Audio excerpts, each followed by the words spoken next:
All right, this is for political science. This will be Monday, March the 30th. Hope everyone is staying healthy and well.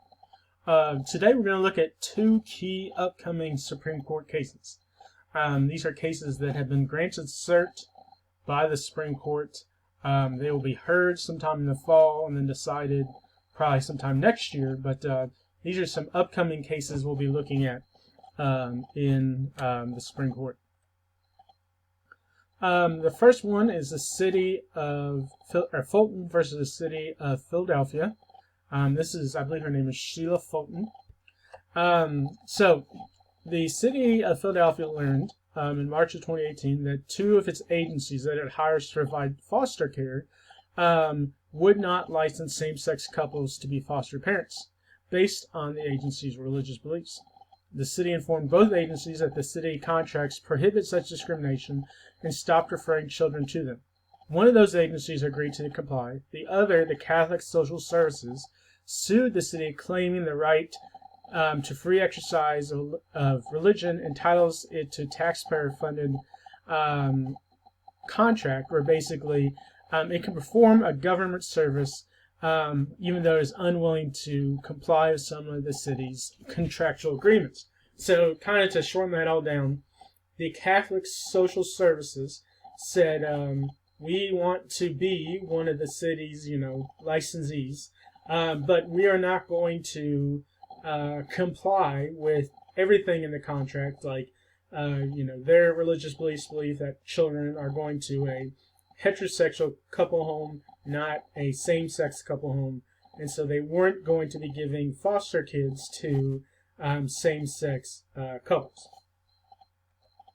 So, constitutional question that is being considered is whether the Catholic Social Services can only succeed by providing a particular type of discrimination claim, namely that the government will allow the same conduct by someone who held different religious views as the two circuits have held, or whether the courts must consider other evidence that a law is not neutral and generally applicable, whether Employment versus Smith needs to be revisited, and then the big question is whether the government violates the First Amendment by conditioning a religious agency's ability to participate in foster care on taking actions and making statements that directly contradict the agency's beliefs. So basically, again, to shorten that all down, can the city of Philadelphia force the Catholic Social Services to violate their religious beliefs if they want to participate in this foster care program?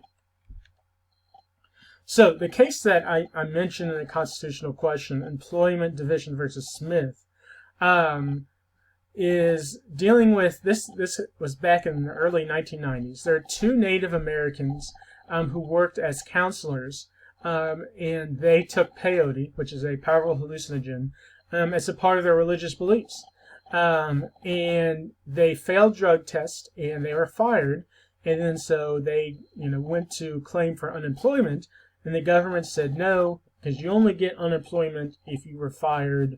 If there's not a cause for your firing, meaning you weren't fired because of failing a drug test. So if you fail a drug test, you don't have to get unemployment benefits. So basically the question, can a state deny unemployment benefits to a worker fired for using illegal drugs for religious purposes? And this court ruled yes, and observed the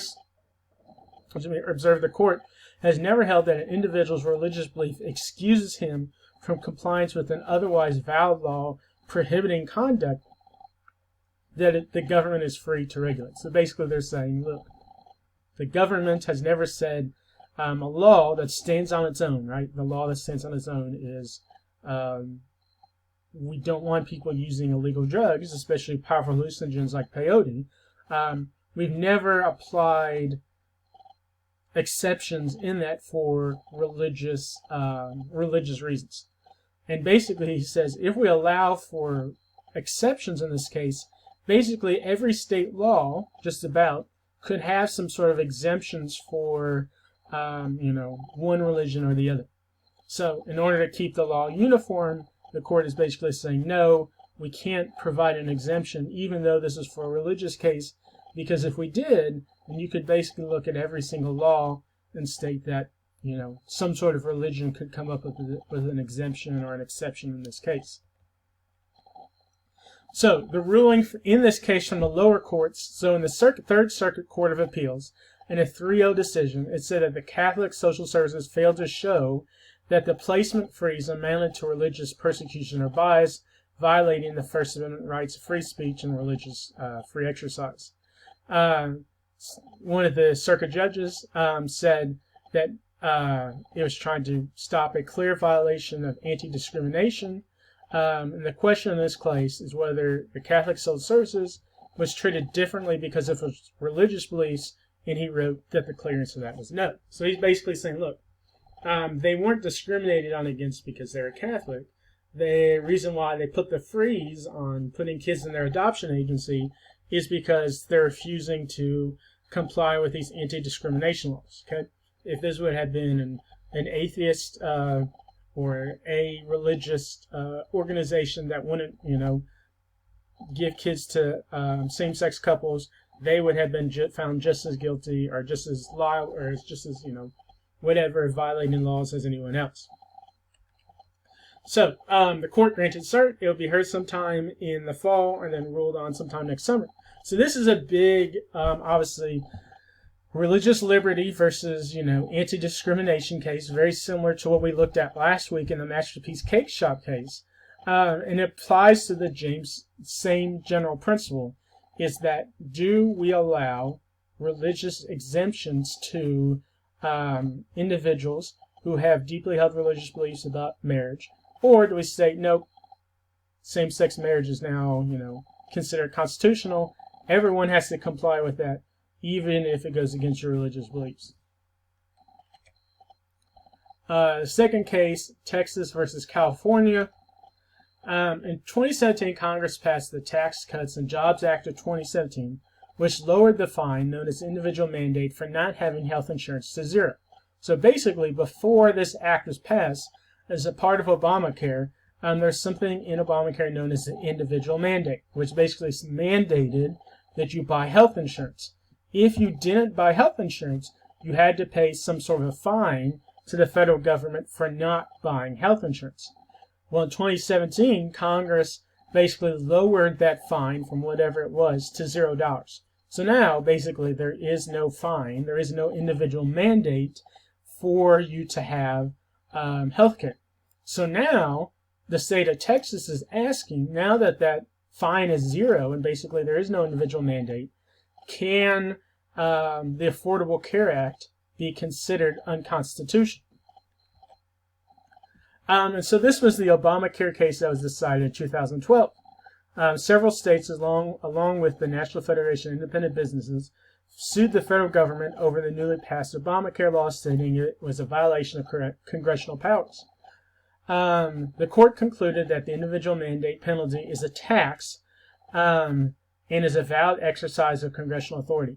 The payment is limited to willful violators, meaning people who don't want to get health insurance, and light fines for unlawful acts, and is collected by the IRS. So basically they're saying, look, this falls under Congress's taxing powers. The dissenting opinions argue that Congress characterized it as a penalty, not a tax, and basically the majority opinion, which it did in this instance, it rewrote the act to state that not buying health insurance, you had to pay a tax and not a penalty. So now, why this all matters, now that there is no tax or penalty, this was the whole reason Obamacare was considered constitutional. Now that this is all gone, can you revisit this and determine if Obamacare is constitutional, yes or no? And again, the Supreme Court has granted cert, and it will be heard in the fall. Hopefully, everything's back to normal, or at least as close back to normal as possible. This will have big implications on the 2020 election, especially with Joe Biden most likely being the Democratic nominee. He is obviously someone who's very much in favor of Obamacare, helped it get passed when he was vice president. He will be big time trying to state, this case cannot overturn Obamacare. President Trump, who has been a big time critic of Obamacare, will be trying to push this case and saying we need to overturn. This is the best way to overturn Obamacare through this case. All right, if you have any questions, let me know. Hope everyone's staying healthy, and have a good day.